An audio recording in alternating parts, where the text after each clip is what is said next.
You can explain to people exactly what keto means. Eliminating, carbohydrates and sugar, eating enough protein to, keep your lean muscle mass, and then using fat as a lever. So what happened to you after you switched to this keto form of eating? I didn't lose weight right away, but my depression certainly lifted right away. And that's what kept me on the diet. I felt so much better mentally. My PCOS symptoms were going away.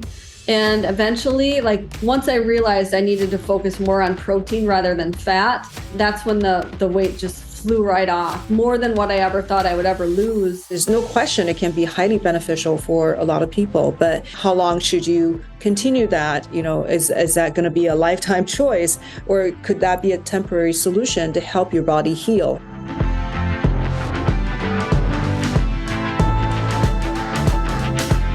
Hello, everybody. Welcome to the Dr. Joy Kong podcast. So again, here I bring in some of the best experts in health and wellness industry to bring to you knowledge, expertise, insights so that you can enhance your own health.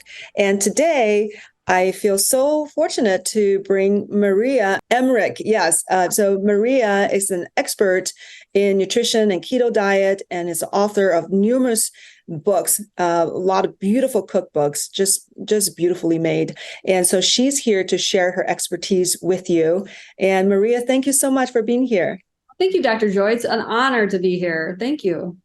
Yeah. So maybe you could tell people a little bit about yourself and your journey.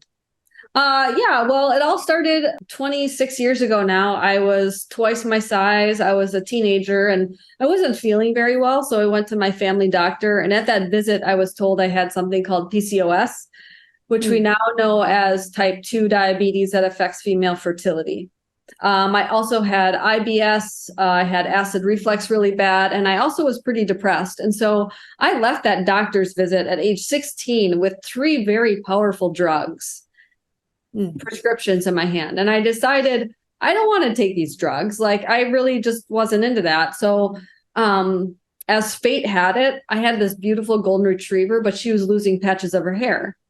And that same week I took her to the vet and the vet said, "What are you feeding her?" That was a question that my doctor never asked me. They actually told me it was nothing I was doing wrong. It was the cards I was dealt.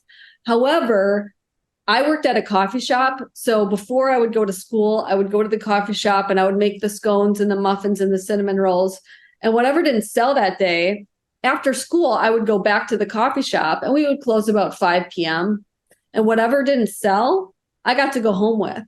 So you think I'm kidding, but I would make extra cinnamon rolls just so I would have dinner. I was eating all of those extra junk and I lived off of coffee and cinnamon rolls and all that. And if you look into, there wasn't the internet back then, but if you look into what causes PCOS, it's excess caffeine, sugar, and carbohydrates. So I really had to completely change my diet and I didn't want to live off of chicken breast and broccoli. And so I just started recreating my favorite recipes like cinnamon rolls into, these low carb, exotic foods that are really good. And I was just kind of doing it for myself. And before you knew it, people were like, "Hey, you need to write your recipes down and stuff." And before you know it, Halle Berry's making them. It's pretty cool. That's amazing. Yeah. You have such gorgeous cookbooks. Give us a range of all the things that you are excited about making into keto forms. Oh my gosh, absolutely everything. Have you ever watched the Gilmore Girls? Mm-hmm. It's an old series that I was watching with I know a lot of your watchers will probably know Gilmore Girls, but one of the characters loves Pop-Tarts. And my boys are like, "What's a Pop-Tart, Mom?" And I was like, "You know what? Let's go make some." And so we jumped in the kitchen and we'll make them. And whatever they see, because they don't know what McDonald's is. They don't know what an M&M is. And so whenever they see one of their friends having that, I'm like, "Here, let's go make it." And I feel like there's nothing I can't recreate. I don't know. I mean, maybe an M&M I can't, but pretty much I just have fun creating foods that honestly I have like a Hostess Ding Dong cupcake that everybody says is way better than the store-bought because it's not synthetic and it actually will go bad and it's real cream in there. And yeah, it takes time to make these things, but I feel like everything worth having in life takes time and effort. And I don't mind doing that for my family and feeding them well. So what do you use to make them sweet? There's a few different natural sweeteners that are completely safe and healthy. Actually, allulose is the new one on the market that's actually really great for insulin levels and really great for blood sugar. It's actually helping people. I use stevia glycerite, which is a non-bitter stevia. Stevia comes from a plant, but some people don't like that bitterness from stevia. So there's a stevia glycerite that's attached to an amino acid that makes it not bitter, which I really enjoy. And then there's also something called like erythritol, which is a sugar alcohol that doesn't affect blood sugar. If anything, it helps lower it. Those are your favorites. Yeah. Allulose. What about monk fruit? Monk fruit. Yeah, that's a really great one too. Yeah. Okay. Monk fruit is not like, if you're making a baked good, you need that bulking agent. So you can't use monk fruit on its own when you're making like a cookie or something. So I would pair that. I usually like to blend sweeteners because then it gives it a real natural flavor. So like allulose and a little bit of monk fruit with it would be great. So maybe you can explain to people exactly what keto means.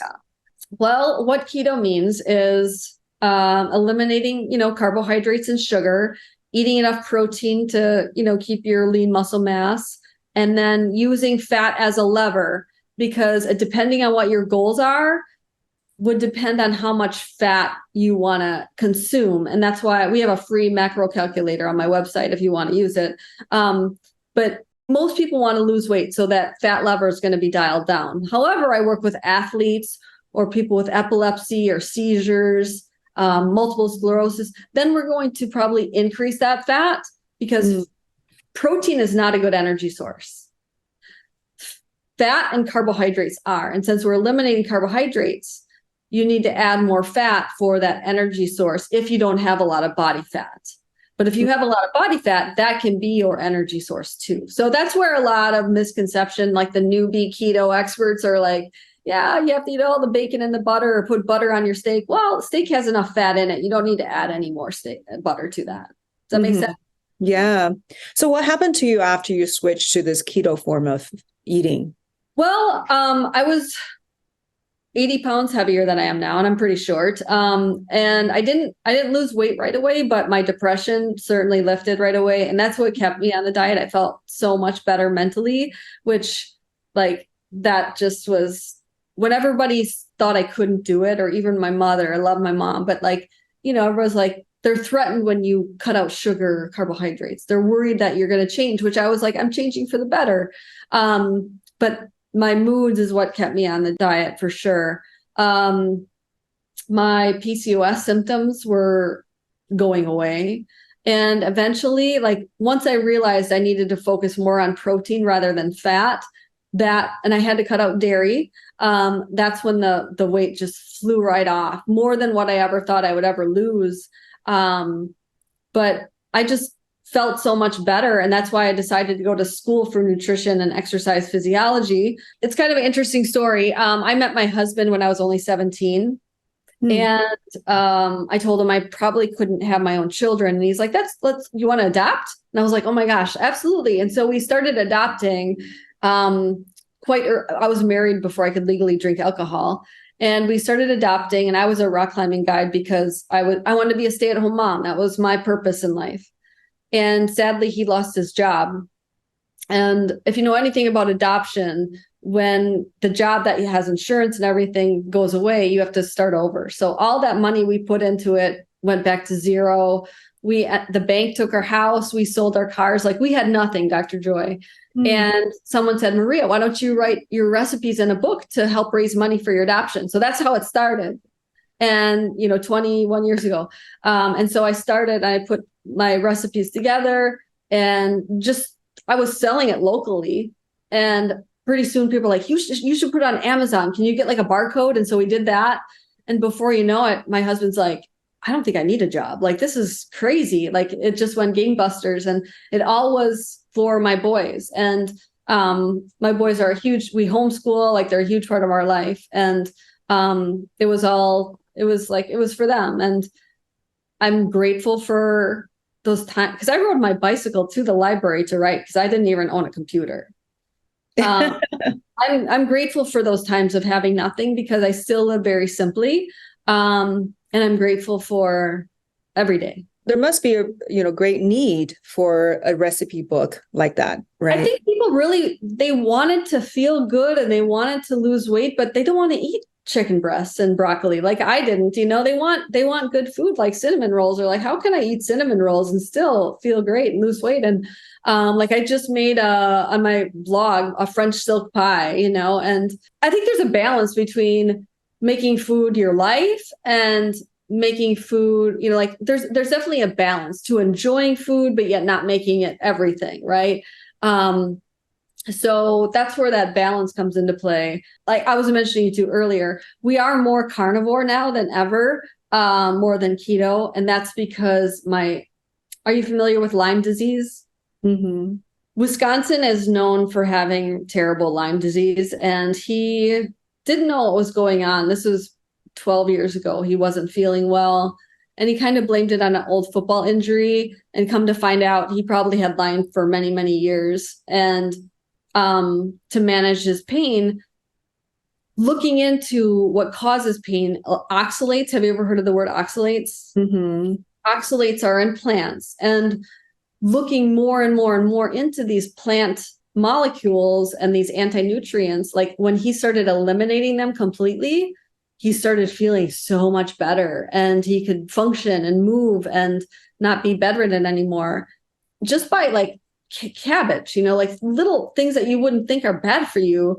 But yeah, they do have a lot of oxalates, and oxalates, they bind to different things like calcium, and they will build up in areas like the kidneys or different things. And they're like little crystals.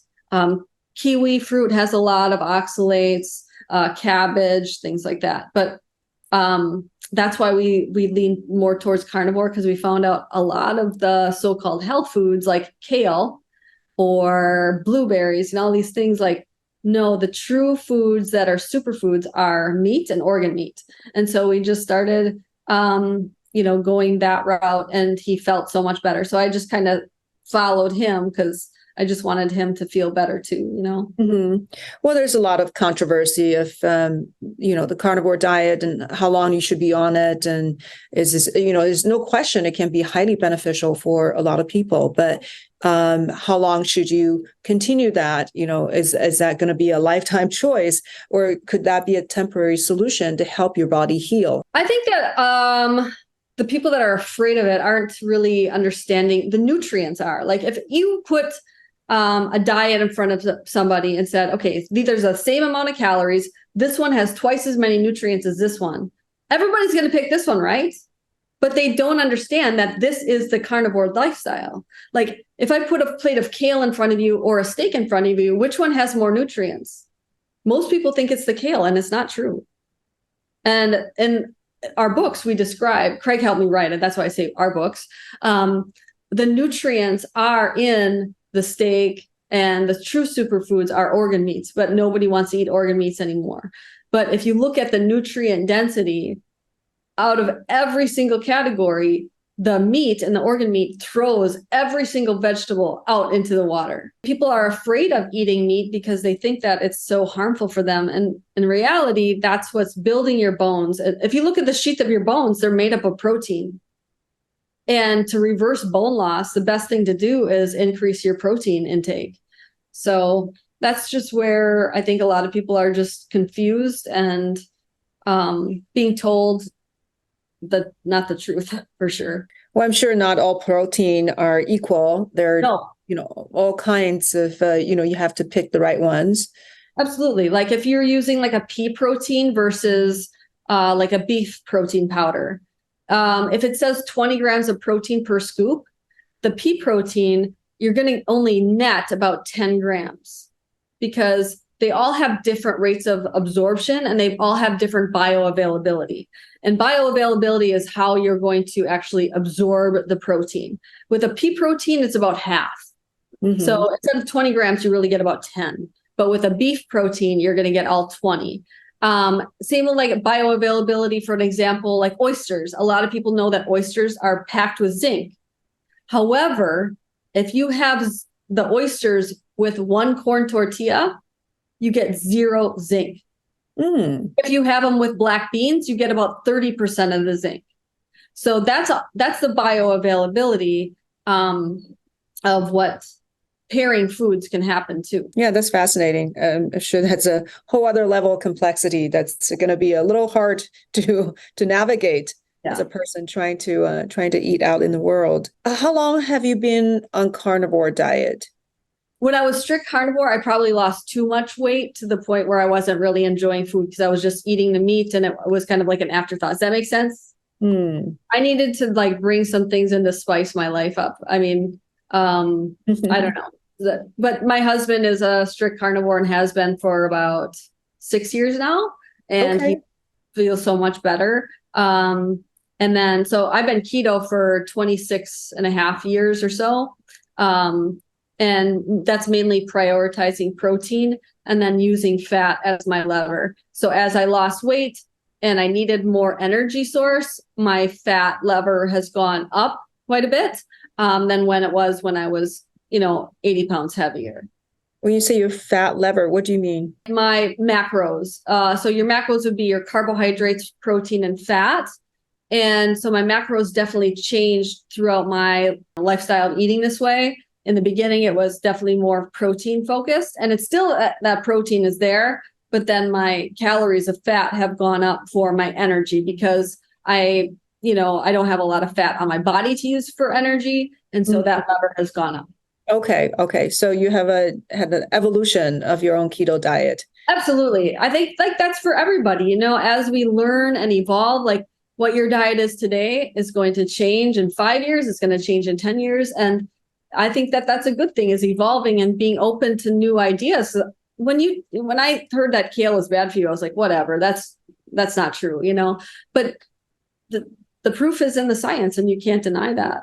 Yeah. So how has your approach with keto changed besides the fat? So if you feel that you don't have enough fat storage, then you would increase your fat intake a little bit. Like I'm trying to understand how you would advise people how you can do keto. Well, I guess when someone works with me, the first question is, what are your goals? That's what I ask them. What are your goals? What medications you take, things like that. But what are your goals is going to drive how I design the diet for you. Because again, like I said, 99% of people that work with me want to lose weight. They might have something else like migraines or whatever, but they want to lose weight. And when it comes for that, the ketosis, you can build ketosis from your own personal body fat. Just like if you fast for longer than so long, you're going to be in ketosis. Babies, the younger you are, the faster you get into ketosis. Babies are naturally in ketosis. And I think that's something that we ignore too. Like it's if a bad thing to be in ketosis and, we're born in that state. But then like what else do they have? Osteopenia or whatever, that's going to kind of drive their personal macros, because everybody has different macros. Your macros are different than mine, and they're different than, everybody else's. Because your lean mass, and I've seen you lift your weights, your lean mass, that's what is going to drive your protein amount, because you want to get enough protein to maintain and grow that lean mass, because that's the more lean mass you have, the more places for glucose to go. So you can have more carbohydrates if you want them. The more sugar you have, when I say sugar, the carbohydrates are the same thing, because if you eat a cracker or bagel, that turns into sugar. It's fine. But the more muscle you have, the more places for sugar to go. So you want to maintain that with protein. And then depending on your goals, I'm going to give you your fat macros and the fat grams for the day. And then carbohydrates, we usually say 30 grams or less, 20 grams if you can. But it's crazy because even eggs, scallops, even carnivore type things will have, liver has carbohydrates. Doesn't mean you have to avoid those foods, but just be aware that they have them too. So when you got on keto diet, did that help you with IBS as well? Yeah, that went away right away for sure. And I was describing to you, like when you look at what our bodies resemble, there's something called a cecum. And the cecum is what helps you digest fiber. And our cecums are very small. They're tiny. They look like a lion's. If you look at a koala bear, it's very long. It looks like a cylinder like this. And a koala bear can handle a lot of fiber, but our bodies really can't. And this is why when people eliminate a lot of those carbohydrates, that they find that the IBS goes away. But not only that, when you look at sugar and carbohydrates turned into sugar, and sugar causes inflammation. And that inflammation of the gut, that's what the IBS is. And so eliminating, first of all, gluten is a huge contributor.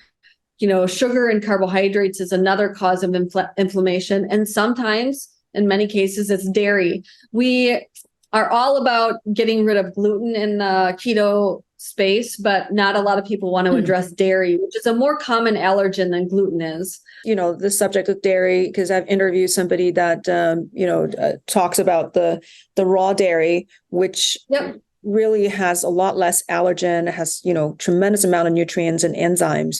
So it's really, I think, what kind of dairy? I do. But, a lot of times it's very hard to get the raw dairy, or people are fear-mongered about it, or whatever it is, like it's hard to get it where I'm at right now. But I do agree with you for sure. Like the pasteurization is different, all of that. Like even Europe versus the United States, I have a lot of people that can do the dairy in Europe, like yogurt and all of that. But here they can't, whether they get acne or their stomach hurts, or it doesn't even have to be something physical, but they just don't feel well on it, Okay. You were saying the sugar, carbs, and dairy. Yeah. So a lot of people that, they try carnivore, whether it be for a month or a year, their IBS goes away for sure. Mm-hmm. Yeah. And then, when it comes to the subject of keto diet, there's so many ways of doing keto. So I assume there are good keto diets and there are bad keto diets. There's definitely the camp where eat all the bacon and the butter that you want to. That's not my approach whatsoever. And I believe that's why I have the results that I do. I focus on real food and seafood and, the lean proteins. I definitely focus on lean proteins versus, bacon and butter and things like that. First of all, it's really hard to find bacon without sugar. That's one thing. But second of all, like just focusing on lean proteins, I think people think that you need a lot of fat in the diet in order to be in ketosis. Just the absence of carbohydrates will get you there. Your numbers, people get like really hung up on chasing like ketone numbers, and higher ketones do not mean better fat burning. We know that's fact.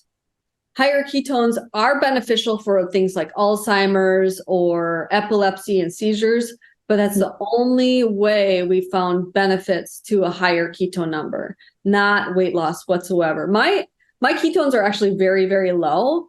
The reason is the longer you've been in ketosis, the more efficient your mitochondria are. And so you're not going to make more ketones. And it doesn't matter. I'm burning off free fatty acids. Like people are chasing the wrong thing. They just are uneducated when it comes to ketosis. But I also work out fasted. And so I'm using my ketones for energy. And so I have less in my bloodstream. Does that make sense? Yeah. So don't get like caught in this marketing scam of drinking ketones, because if you are drinking your ketones, you just have more fuel in your bloodstream. That's not a good thing. And I think that's actually, we don't know what the future holds for those people that are, drinking these fake ketone drinks, because they're told like, just eat the damn muffin and drink the ketones and you'll be in ketones. Right? So now you have high glucose and high ketones. I think that's a recipe for cancer, to tell you the truth, because cancer loves excess fuel. And when you're giving your body excess fuel, that's just not a good thing in any way.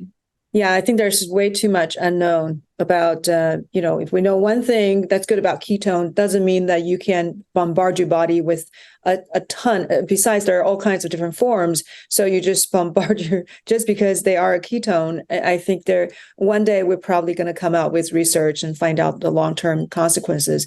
When a lot of people think they're biohacking, they're doing something good for their body, and then they're going to wake up to, some uncomfortable facts. Yeah. I know, but people just want the easy way out. They just want that magic pill, and it's not a magic pill. Sure. Like, I do think that there might be, if my, parents or grandparents had Alzheimer's, I probably would use it because, they're in such a detrimental state of their brain.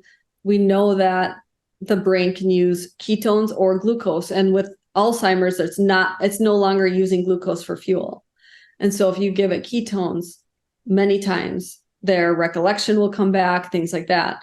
But if they're in a home, not feeding them keto, that's where maybe that can come into play. But you have to outweigh the benefits to those risks, but how many years do they have left, So just outweighing the risks to those benefits. What do you think the subject of intermittent fasting combined with keto diet? And is that something you do?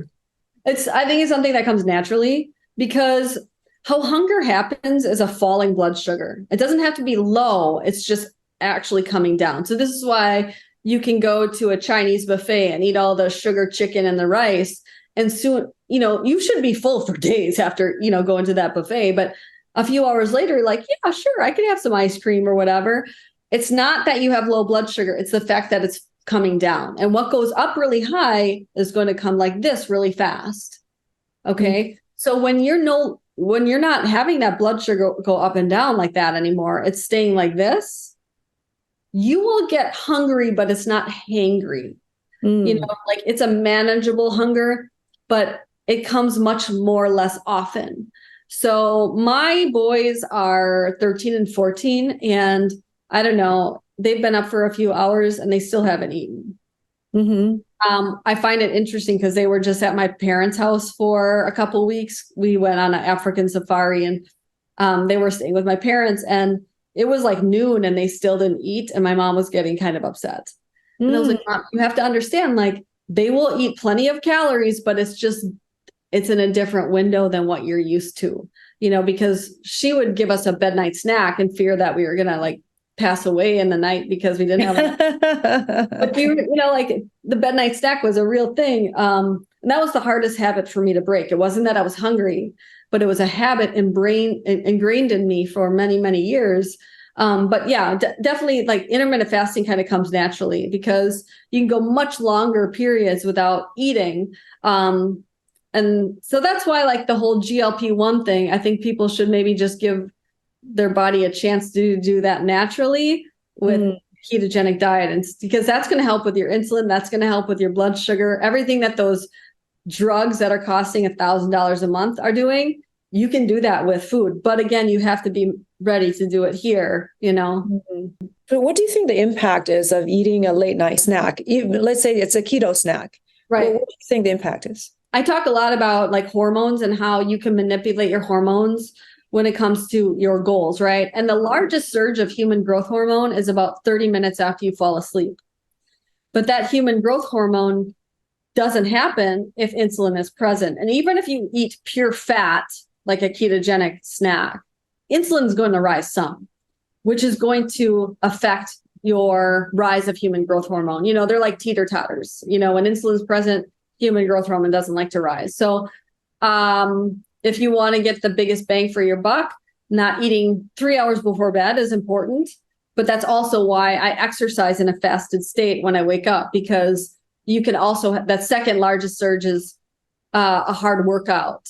But again, if insulin's present, it won't happen. So I would say like, just don't work out as hard if you can't, and eat right afterwards, eat some protein right afterwards. I know you're like into peptides and stuff, and just like, you don't want to inject peptides before bed if you ate. It's kind of like a waste. Don't you agree? No? I mean, it's sort of a general rule, but yeah, I think when it comes to growth hormone promoting peptides, that may be true. Yeah. Okay. I like that you mentioned the idea of the keto drinks. So and how that's related to Alzheimer's. That's really interesting.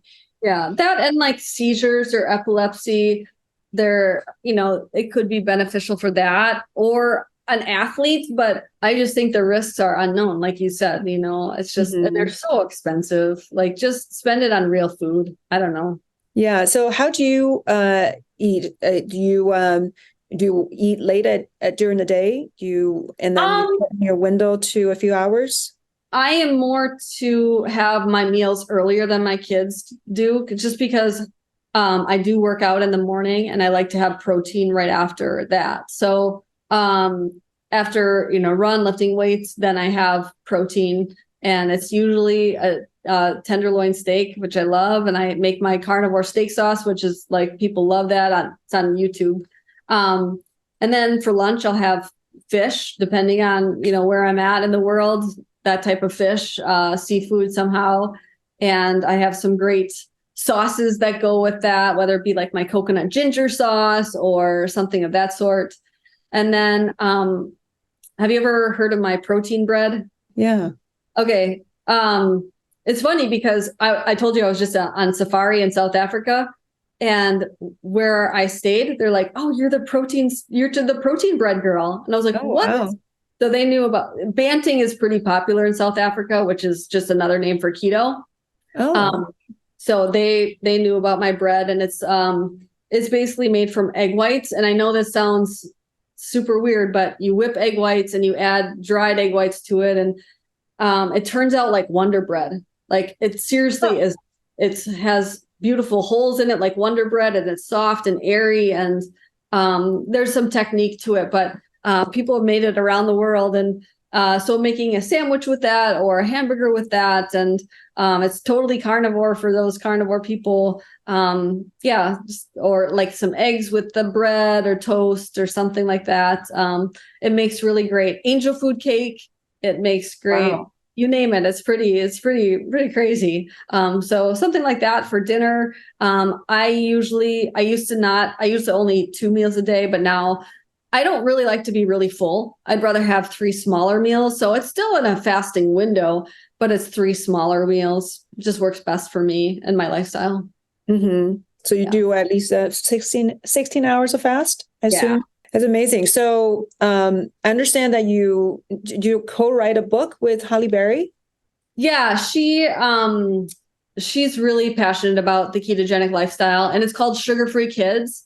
And we named it Sugar-Free Kids because if you call it Keto Kids, there's automatically that dogma like, oh, I don't know, my kids aren't keto. But when you say Sugar-Free Kids, everybody kind of agrees that sugar's bad, right? And so it's really a keto cookbook, but it's called Sugar-Free Kids. And it's even people that don't have children say it's their favorite book of mine, because everything that you could ever want is in that book. And it was a really fun book to write, because I wrote it with my kids too. Like they were a huge part of it with Halle. And it was just, I loved writing. The Pop-Tarts are in there. Yeah. And how did Halle Berry find you? I remember sitting around working one day, and my phone just like was blowing up, and everybody was like, "Oh my gosh, Halle's making your recipes on Instagram." And I was like, "What?" This is probably, I don't know, 6 years ago. And I went to her stories and I was like, "Oh my gosh, sure enough, she's, reading from my book and, making a few things." And I was like, this isn't going to be her, but I'll just write thank you or whatever. And a long message came back, and we just started communicating, and she's like, "You want to do some videos?" And I'm like, yeah, I do.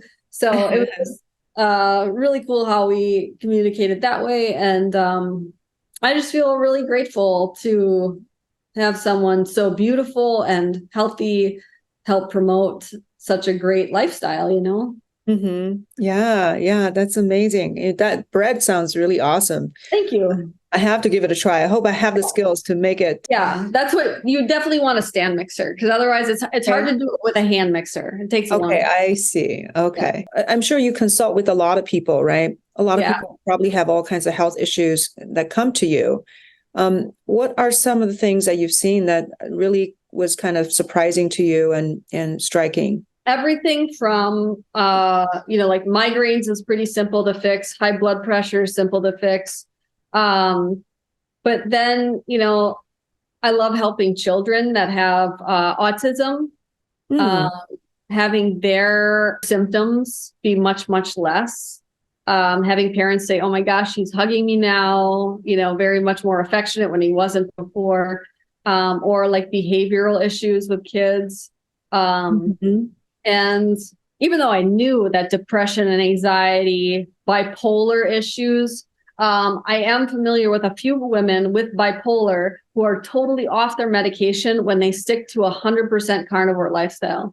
But as soon as spices or any vegetable gets into their diet, they need to go back on meds. And this is like 100% truth. They're out on social media about it. They're very vocal, but it's very amazing. But if you look into like how to produce those brain chemicals like dopamine, serotonin, GABA, like those come from amino acids. And where do you find amino acids? Protein. So a lot of times when I deal with people with depression, they're also on a vegan or vegetarian diet. So getting the amino acids back in is very important. Whether they want to do it with animal protein or supplementation, it's going to be very essential. That's fascinating. I worked as a psychiatrist for many years. So, definitely bipolar disorder, no one was was telling people to get on ketogenic diet, at least not when I was, working with, all these other doctors. So this is very interesting. Wow. Yeah, I can send you their, I have your information if you want more. But even things like, you name it, it's pretty awesome. There's a man named Hal who opened up assisted living homes in Arizona. He has about 11 now all over Arizona. And he exclusively makes my recipes only. Oh, amazing. He uses my website and he picks out recipes, and then the recipes go to the chefs at each assisted living center. And the testimonies of people healing is unbelievable. One woman lost 80 pounds in 3 months, and she's off all of her medications. And that's the thing, like if we want to save the environment, we need to get people off these prescription drugs, but just by just changing their food in this environment, because they don't have anything else to eat. You have to eat my recipes. The amount of testimonies is amazing. And I usually repost them on Twitter. He's posts them all the time. That's really encouraging and that's wonderful.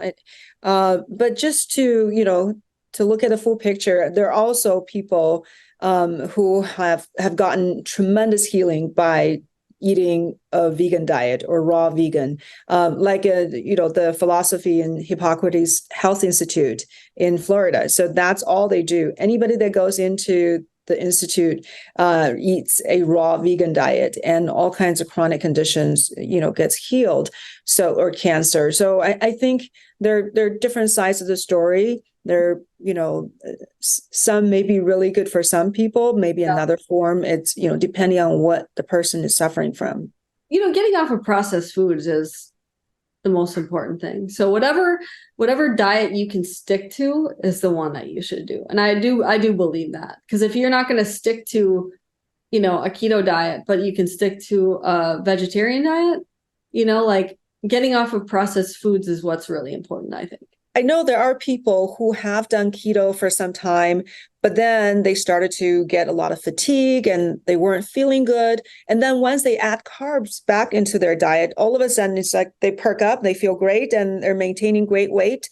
So what do you say about that, about this kind of flexibility that some people believe is important? Right. So this is what happens is when you eliminate carbohydrates, along goes all the water loss. And this is why a lot of people get very excited because they do keto and they're like, oh, I lost 5 pounds in a week. A lot of it's water loss. So don't get too excited. But that retention is good to get rid of. But with all that water loss, sometimes you'll get almost depression or low moods, but you have heavy legs walking upstairs. Your energy is terrible. And it's not that keto is causing that. It's because you're not eating the carbohydrates anymore. And just by drinking more water, you're not going to retain it because you're not eating carbohydrates. This is where electrolytes are very important. So bringing in that sodium and extra potassium, and it's it's hard for some people because they've been told sodium and potassium, like never take that. That's bad for you, eliminate the sodium. But it's really important on the ketogenic diet and carnivore lifestyle to add in more sodium, because all the foods that we're eating, they don't have salt, right? Eggs don't have salt. Like you have to be very cognizant of adding sodium in, because bread has a lot of sodium. Desserts, that a McDonald's milkshake has more sodium than their French fry does? Wow. Yeah. So a lot of desserts have a lot of sodium. Bread has a lot of the packaged foods have so much. Cereal has sodium. So when you're eliminating all of those foods, you can't just salt your food. That's not enough. So like I usually do salt capsules, especially before bedtime, because it'll help you to sleep. But there's things like Element or other electrolytes that you can just drink. They taste really great. But I also would say there are some people that have added in electrolytes and they still feel bad. In that case, I would have them get their iron tested, because excessive iron levels, which can happen on the carnivore lifestyle, especially in men. I do recommend like adding in copper when they're eating steak, things like that, to help balance the absorption of iron out. But too much iron can also cause those same symptoms. So it's important to know your numbers, because maybe your iron is way too high and you should be donating blood or plasma, that thing, because that can also cause that low energy, heavy legs walking upstairs, just not feeling well. So, knowing your numbers is really important too. So your favorite form of adding electrolytes is the salt capsules? Well, I do that before bed. Element. Okay. Yeah. Element is a drink. I have it right. The box is right there. They have, raspberry. They have unflavored if you don't want any sweetener, which is fine. But they have raspberry salt, and my kids love like the grapefruit salt, or they do like a chocolate. So if you want like a little hot chocolate, it's kind of an interesting way to get your electrolytes in. Okay, that's great. Well, that's such a good tip. Maybe you can tell the audience a few of your most popular or your proudest books. Oh my gosh. Keto, The Complete Guide to Success. I think that's, probably the best one, or like The Art of Fat Loss. Just depending on what I usually ask people, like, do you like to cook or not? And, can you do dairy? Do you have autoimmune? And, kind of guide them that way, because there's a book for just about everything. But Keto, The Complete Guide to Success, that's more of an educational book. It's not a cookbook. So that's what I like to lead people to that way. But yeah. And one of your favorite cookbooks is the Sugar-Free Kids. And basically sugar-free kids and adults. Yeah, for sure. I think this is a really, wonderful discussion, and I so appreciate your contribution to people's health by developing these fabulous recipes and educating everybody. Thank you so much. And for accomplishing so much for your own health and your family. Thank you so much. If you want to use that free calculator or anything like that, it's ketomaria.com. And there's like tons of free recipes there. There's giveaways, there's retreats and all of that stuff. So ketomaria.com. Oh, wow. You do retreats also. Yeah. People reach out to me to be like the expert. So I don't do the retreats, but I'm like the guest host or whatever. And so we go to Thailand in March, Portugal in May, Italy in September. Are these retreats going to be using your recipe specifically? No, we're usually I will teach anybody a recipe in a kitchen, but we're usually they're making our food, and sometimes it's not my recipes, but it's keto. Well, that may be fun for you to do one day, is to do a retreat of all your recipes. I know, I love to cook, so let's go. Let's do it. Yeah, sign me up when that time comes. Thank you, Dr. Thank you so much, Maria. Really appreciate you talking with everybody here and sharing all the good stuff. Again, so anybody listening to this, if you really enjoy this, you like the podcast, please rate it and come to YouTube. I really appreciate all of your support. And again, thank you for being here at Dr. Joy Kong Podcast.